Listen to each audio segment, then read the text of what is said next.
Bonjour à tous. Alors, bonjour à la famille de Dieu, à mes frères et sœurs, et aussi à ma famille, parce que ce matin, mon frère m'a dit bonjour ma sœur, mais je peux aussi vous saluer dans le nom de Jésus, parce que vous êtes ma famille, et je me réjouis, parce que ma famille est là, et le Seigneur est là surtout, parmi nous. Alors, en fait, ce que je veux vous apporter aujourd'hui, est-ce que ça parle à quelqu'un, ça? En fait, je veux vous parler des facettes de Dieu, les multiples facettes de Dieu. On va prendre le chapitre 22 des Proverbes, le verset 17 à 21.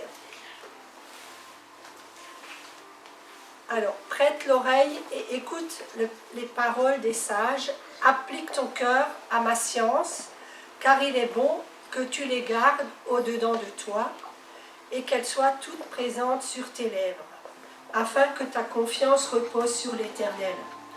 Je veux t'instruire aujourd'hui, oui toi, n'ai-je pas déjà pour toi mis par écrit des conseils et des réflexions pour t'enseigner des choses sûres, des paroles vraies, afin que tu répondes par des paroles vraies à celui qui t'envoie. Donc, êtes-vous d'accord avec moi que sa parole donne instruction? Le Saint-Esprit cherche à nous instruire ce matin. Parce que ce que j'ai relevé dans ce verset, au verset 19, je veux t'instruire aujourd'hui, oui toi, oui moi, d'abord en premier, mais aussi chacun de vous. Alors, aujourd'hui, je veux t'instruire toi, c'est comme, moi ça m'a fait comme si Dieu me montrait du doigt et me dit, fille de Dieu, je veux te parler aujourd'hui. Sois attentif. Et puis le même jour, j'ai lu dans la parole de Dieu que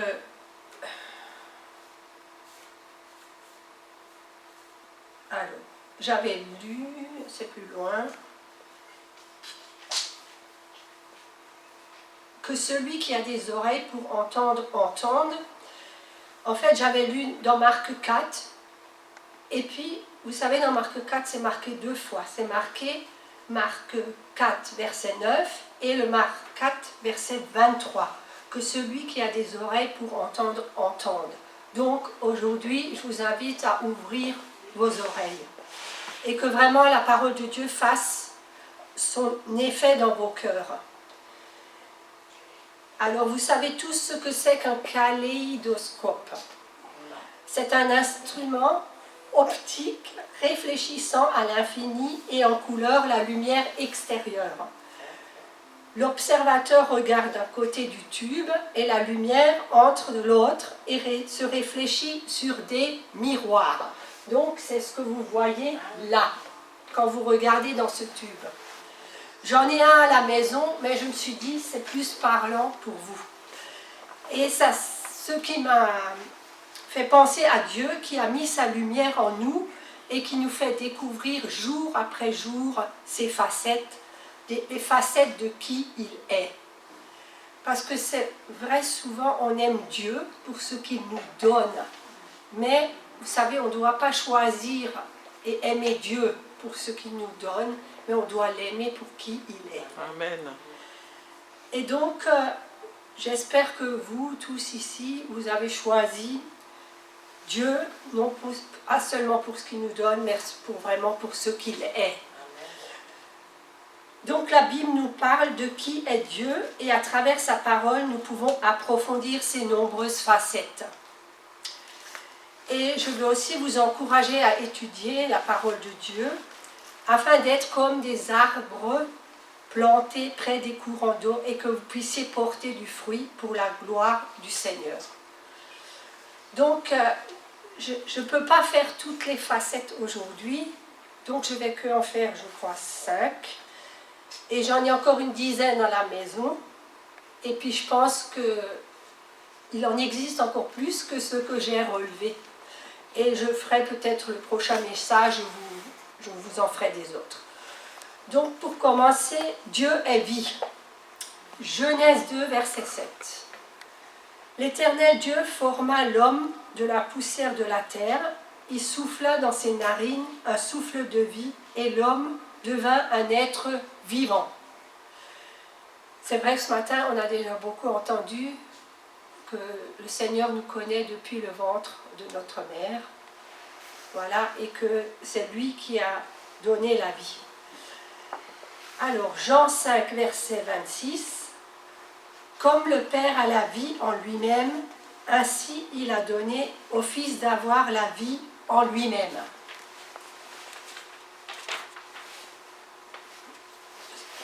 Ce matin, j'ai devant moi des êtres humains qui peuvent se croire bien vivants. Mais la parole de Dieu déclare que sans le seul vrai Dieu, dans notre vie, nous sommes morts dans nos fautes et dans nos péchés. Et quand vous acceptez le Seigneur Jésus, vous acceptez son pardon, vous venez à la vie. Et c'est qui donne la vie? C'est Dieu, par son Fils Jésus-Christ, qu'il a offert pour chacun de nous. Donc, Éphésiens 2, le verset 1 à 5.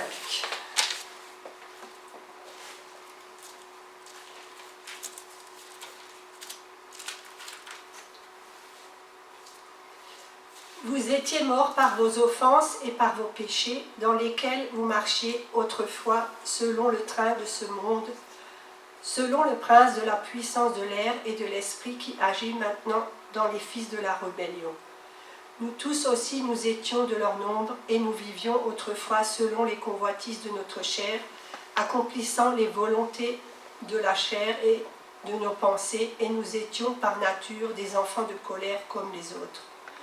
Mais Dieu, qui est riche en miséricorde, à cause du grand amour dont il nous a aimés, nous qui étions morts par nos offenses, nous a rendus à la vie avec Christ. C'est par grâce que vous êtes sauvés. Donc Christ nous a rendus à la vie. Vous pourriez dire Alléluia. Alléluia. Alléluia. Alors, soyez joyeux. Ce matin, c'est vrai, la joie du Seigneur doit être notre force. Amen. Parce que si ce n'est pas aujourd'hui la force, le restant de la semaine, ça ne doit pas non plus durer. Donc, réjouissons-nous. Dieu nous a rendu la vie par Christ. Et réjouissons-nous de connaître le Dieu de la vie. Et aussi, je vous invite à appeler à la vie les personnes de vos familles, de votre entourage. Et n'oubliez pas que le Saint-Esprit, lui seul, peut nous convaincre de péché, de justice et de jugement. Et prophétisez la vie sur vos bien-aimés.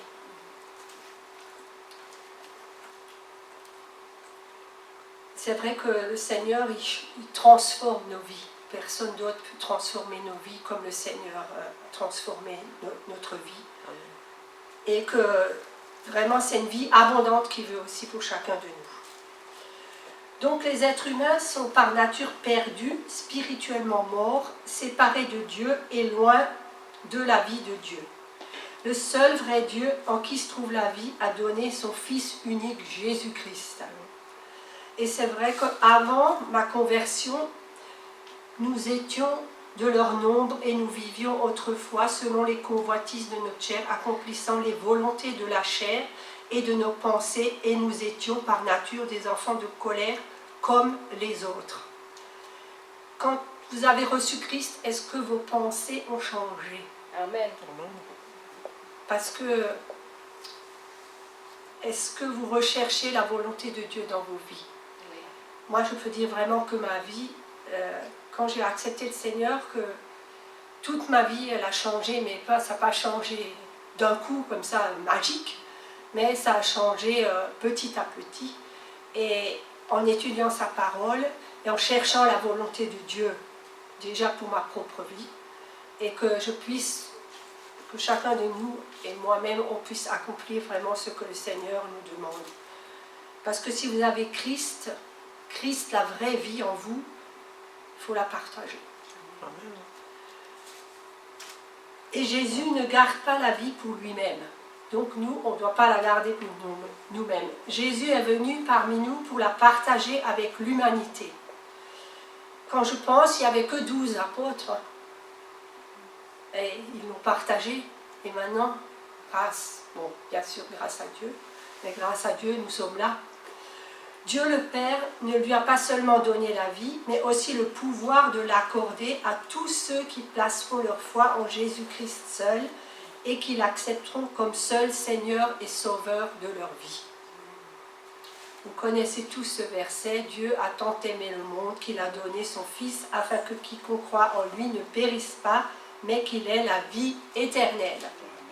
Jean 3, 16. Alors, comme la main tendue de Dieu vers nous, pour nous sauver de nos péchés et de la mort éternelle, Jésus-Christ s'est donné lui-même sur la croix en sacrifice pour accorder la vie éternelle à quiconque la reçoit. Quoi de plus nécessaire pour l'être humain que la vie véritable?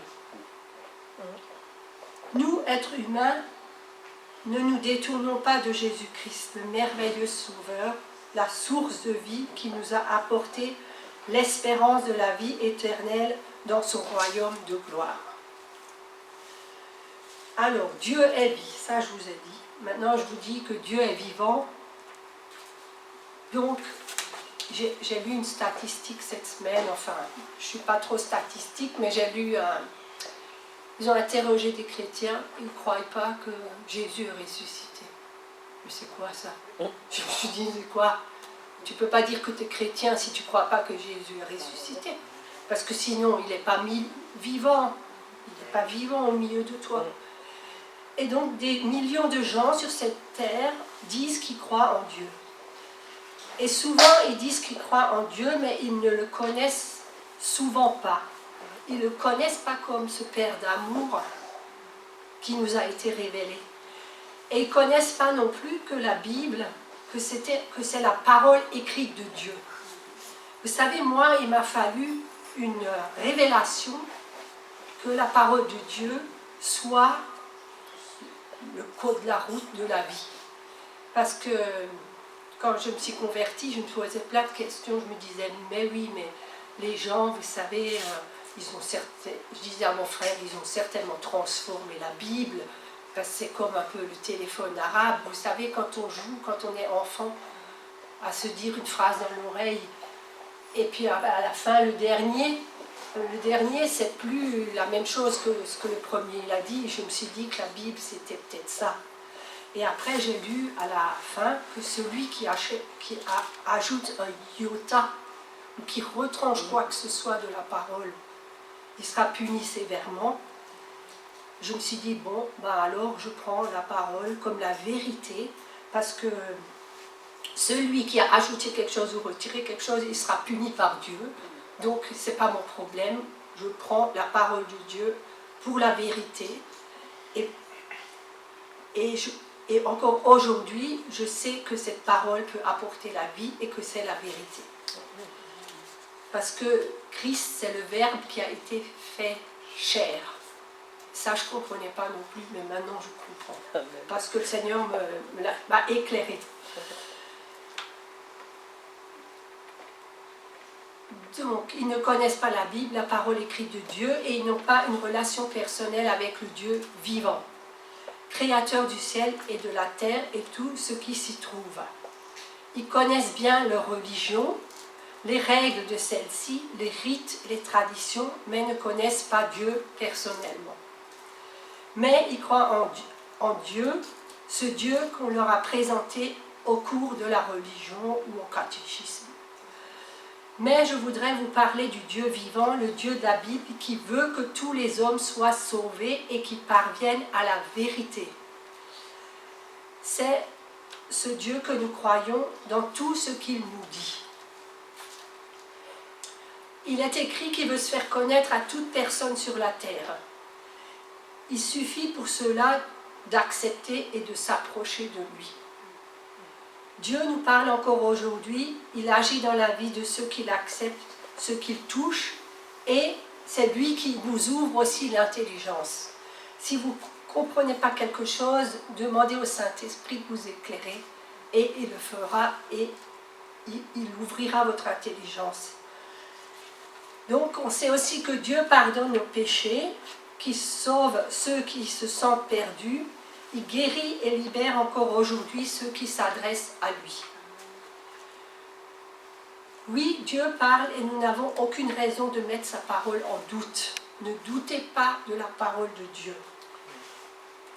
Tu vas me dire, c'est facile, mais des fois quand on est dans la maladie ou quand on est dans le deuil et que ça fait tellement souffrir, Dieu est là quand même, et quand on fait appel à lui, quand un malheureux crie, l'Éternel l'entend. Parce que la parole de Dieu, elle tient aussi toutes ses promesses. Amen. Aujourd'hui, vous qui ne connaissez pas ce merveilleux Dieu, vous avez rendez-vous avec lui. Si vous êtes là, ce n'est pas par hasard. Il n'y a pas d'hasard avec Dieu. C'est parce que votre cœur est à la recherche de sa grâce. Jésus dit dans Jean 6, 37, « Tout ce que le Père m'a donné viendront à moi, et je ne mettrai pas dehors celui qui vient à moi. » Donc vous avez peut-être un problème que vous n'arrivez pas à résoudre. Jésus est la solution parce qu'il est vivant et rien ne lui est impossible. It's maman. Yeah. Excusez-moi. Apocalypse 1, 17 à 18. Quand je le vois, je tombe à ses pieds comme si j'étais mort, mais il pose sa main droite sur moi et il dit, « N'aie pas peur, je suis le premier et le dernier, je suis le vivant. J'étais mort, mais maintenant je suis vivant pour toujours et j'ai le pouvoir sur la mort et sur le monde des morts. » Alléluia, il est vivant. Amen. Dans Matthieu 16, le verset 16, Simon-Pierre répondit, « Tu es le Christ, le Fils du Dieu vivant. » Deutéronome 5, verset 26, « Quel est l'homme, en effet, qui ait jamais entendu comme nous la voix du Dieu vivant parlant du milieu du feu et qui soit demeuré vivant ?» Donc réjouissons-nous de connaître ce Dieu vivant. Amen. Maintenant une autre facette, Dieu est victorieux. Vous savez que la peur, c'est souvent la base de notre échec. C'est un sentiment négatif qui vous paralyse et qui nous empêche de développer nos capacités, et Dieu ne veut pas cela dans nos vies. Et j'ai pensé à la prière qu'a fait ma sœur, que ce n'est pas un esprit de timidité que Dieu nous a donné, mais c'est un esprit d'amour, de force et de sagesse. Un esprit d'amour, c'est pour nous aimer les uns les autres. Un esprit de force, un esprit de sagesse. Et tout ça, c'est Dieu qui nous le donne parce qu'il est victorieux en chacun de nous. Alors, Ésaïe 41, verset 10. Le Seigneur le dit ce matin à chacun de vous. Ne crains rien, car je suis avec toi. Ne promène pas des regards inquiets, car je suis ton Dieu. Je te fortifie, je viens à ton secours, je te soutiens de ma droite triomphante. Que voulez-vous de plus? Dieu vous soutient de sa droite triomphante. Souvent je lis ça, et quand je suis dans un endroit, n'importe, dans un magasin, ou même quand j'étais au travail, des fois ce verset me venait, le Seigneur est là et te soutient de sa droite triomphante. Dieu a aussi envoyé son Fils sur la terre pour que nous soyons libres de nos chaînes. Chaque fois que nous avons peur ou que des pensées négatives s'enracinent en nous, nous pouvons prier instantanément pour que Dieu nous en délivre et nous donne sa paix. Et Dieu, dans sa bonté, donne à celui qui demande. Il nous soutient de sa droite triomphante. Vous savez, vous avez peut-être remarqué comme moi que c'est souvent dans les moments difficiles qu'on ressent le besoin de lire la Bible, de prier et de trouver du réconfort dans la louange. Mais vous savez, ce n'est pas seulement quand c'est difficile. En fait, il faut s'entraîner quand tout va bien aussi à prier et à louer le Seigneur. Et Dieu utilise des fois des moments particuliers quand c'est dur pour nous faire comprendre que notre force, elle doit aussi venir de lui et de lui seul. Donc, la parole de Dieu dit, priez sans cesse. Priez n'importe où. On peut prier n'importe où, on peut faire appel à notre Père sans... Il n'y a pas besoin, bien sûr, on peut prier à genoux, on peut prier debout, on peut prier couché. Je pense que c'est dans l'attitude qu'on a vis-à-vis du Père. Et louons le Seigneur quand tout va bien, et pas seulement quand tout va de travers. Et aussi, n'oubliez pas ce verset qui dit que ce sont les violents qui s'emparent du royaume de Dieu. Persévérez et résistez aussi à l'ennemi. Et vous aurez la victoire, parce que le Dieu de victoire habite en vous. On ne doit pas chercher non plus les ressources en nous-mêmes. Des fois, on se croit, on dit, oh, on n'a pas besoin de Dieu pour faire ça, on n'a pas besoin de Dieu pour faire ça. Mais je crois que tous les jours, on a besoin du Seigneur, et tous les jours, quoi que ce soit notre besoin, on lui demande et lui, il donne.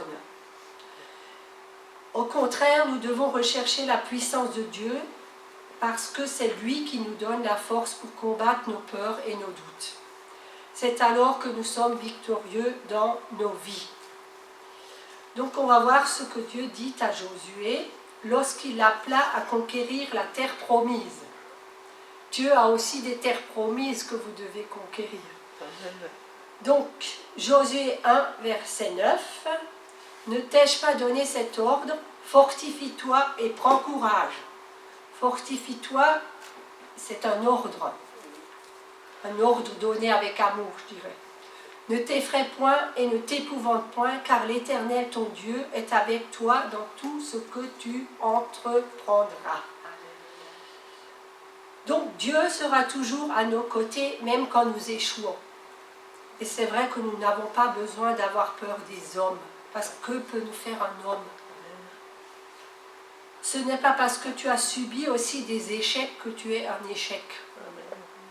Le Seigneur, il relève, si tu as un échec dans ta vie, et on en a tous d'ailleurs, ben le Seigneur, il te relève et il te donne d'aller avec sa force de l'avant. Dieu veut aussi que nous soyons heureux et épanouis dans nos vies. Donc, espérons le meilleur et croyons que nous pouvons réussir avec lui. Donc, il y a aussi Josué 1, le verset 6. « Fortifie-toi et prends courage », il le répète, « car c'est toi qui mettras ce peuple en possession du pays que j'ai juré à leur père de leur donner. » Donc Dieu nous appelle à être des chrétiens audacieux et zélés, je pense aussi, qui osent saisir avec foi sa puissance pour relever chaque jour de nouveaux défis dans notre vie. Et ça aussi, des défis, on en a toute notre vie. Je m'en rends compte maintenant que je vais être à la retraite, que je vais avoir un nouveau défi, que Dieu me lance de nouveaux défis parce que c'est pas fini. Il n'en a pas fini avec moi ni avec vous d'ailleurs. Donc sa présence victorieuse nous donne d'affronter les situations et d'aller toujours de l'avant. 1 Jean 5, le verset 4. Parce que tout ce qui est né de Dieu triomphe du monde, et la victoire qui triomphe du monde, c'est notre foi. Donc, tout ce qui est né de Dieu, donc vous êtes né de Dieu, triomphe du monde. Donc, avec le Seigneur, vous allez triompher du monde et vous allez remporter des victoires. Et est-ce que vous croyez que quand vous priez, vous êtes exaucé? C'est une question que je vous pose. Parce que le juste est toujours exaucé. Et vous avez été justifié par le sang de Jésus. Et Dieu peut vous donner de remporter des victoires dans la prière. Et je veux vraiment vous encourager à ici venir le mercredi prier parce qu'on remporte vraiment des victoires. Alors, 1 Corinthiens 15, verset 57. « Mais grâce soit rendue à Dieu qui nous donne la victoire par notre Seigneur Jésus-Christ. » Alors, un autre point. Dieu est vérité. Donc, en langage biblique, la vérité est une qualité de Dieu. Dieu est vrai parce que l'on peut se fier à lui, parce qu'il est fidèle. La fidélité de Dieu se vérifie dans le don qu'il fait de lui-même. Et la vérité ne peut se trouver ailleurs qu'en Dieu. Lui seul, le Créateur, connaît tout puisqu'il est à l'origine de tout. Lui seul reste le même, lui seul peut juger de tout. Il est la référence absolue et parfaite. Donc, où trouver la vérité? Alors, où est-ce que vous allez pour être sûr que vous avez des bons billets de banque, authentiques? Ah ben, vous allez à la source. Et la source, c'est quoi? La Banque de France. Et là où la contrefaçon n'est pas possible, où on les fabrique, ben, c'est à la Banque de France. Donc, dans le domaine du salut, il n'y a qu'une vérité. C'est celle dont l'apôtre Pierre parlait en ces termes. Sous le ciel, ne nous a été donné aucun autre nom par lequel il nous faille être sauvés, et c'est le nom de Jésus. Et c'est lui le porteur de ce nom. Donc, la vérité, c'est Dieu, parce que c'est Dieu la source. Il est aussi dit dans la parole, ta parole est la vérité. La vérité, elle est contenue dans ce livre, qui est le plus répandu dans le monde, et c'est ce que je tiens dans ma main, c'est la parole de Dieu, la Bible. Jésus met l'accent sur l'importance de connaître la vérité. Et il dit à maintes reprises, je vous dis en vérité. Je ne sais pas combien de fois c'est dit, mais c'est dit plusieurs fois, je vous dis en vérité. Et il dit aussi que lui-même, il est le chemin, la vérité et la vie.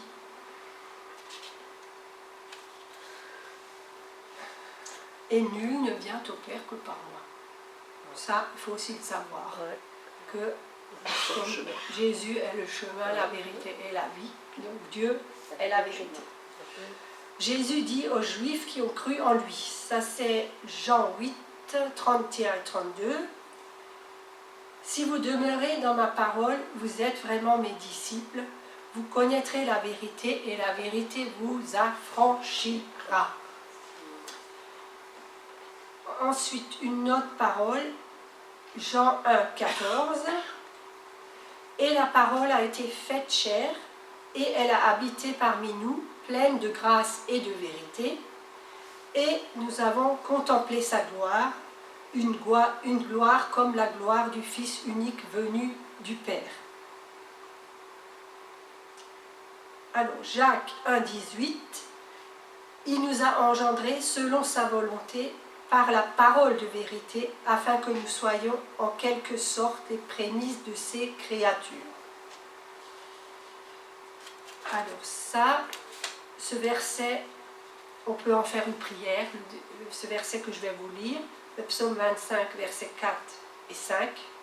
« Éternel, fais-moi connaître tes voies, enseigne-moi tes sentiers, conduis-moi dans la vérité et instruis-moi, car tu es le Dieu de mon salut, tu es toujours mon espérance. »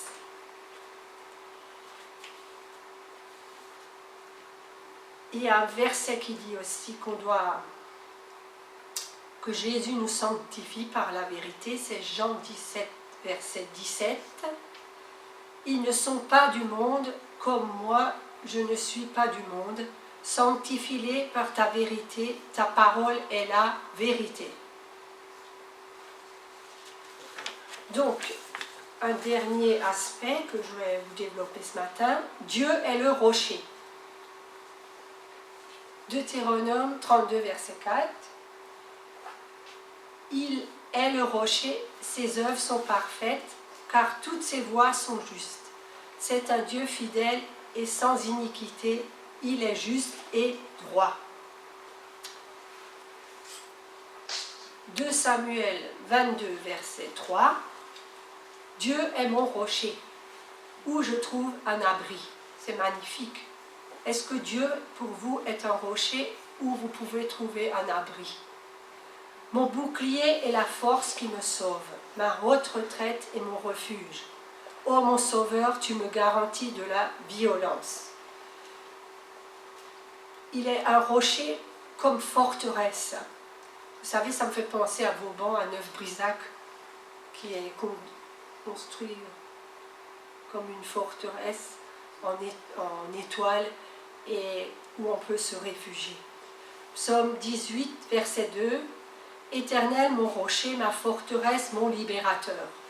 Mon Dieu, mon rocher, où je trouve un abri, mon bouclier, la force qui me sauve, ma haute retraite.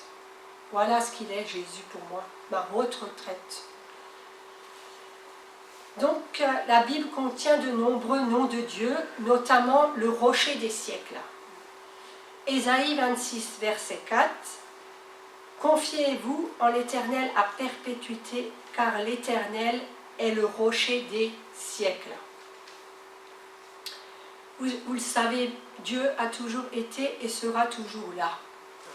Il est de tout temps indétrônable, intemporel et éternel.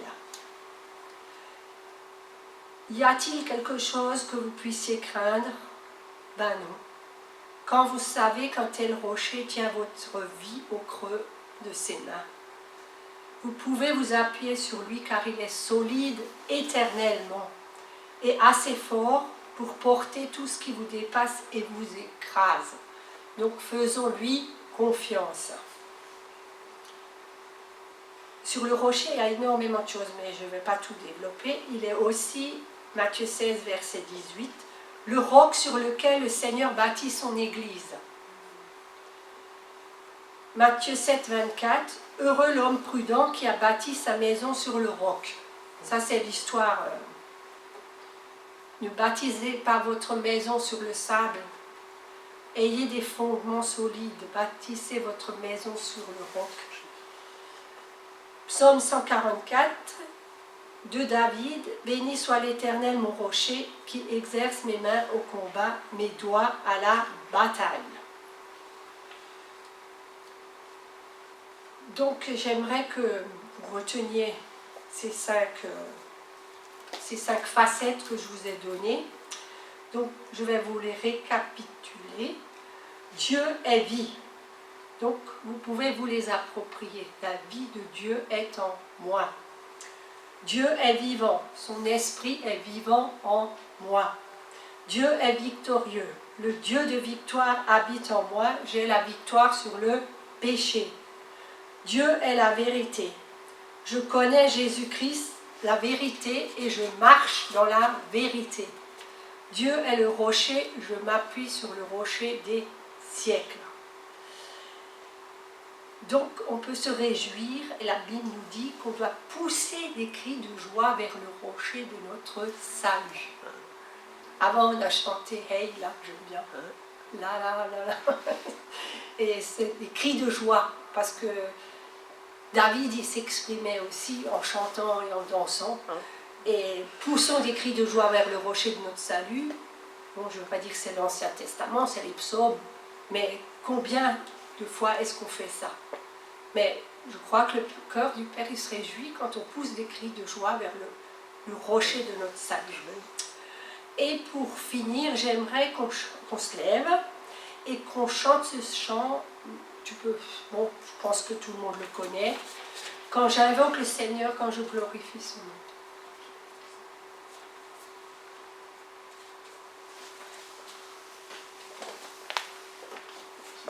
Voilà. Tu peux couper peut-être. Alors, quand j'invoque le Seigneur,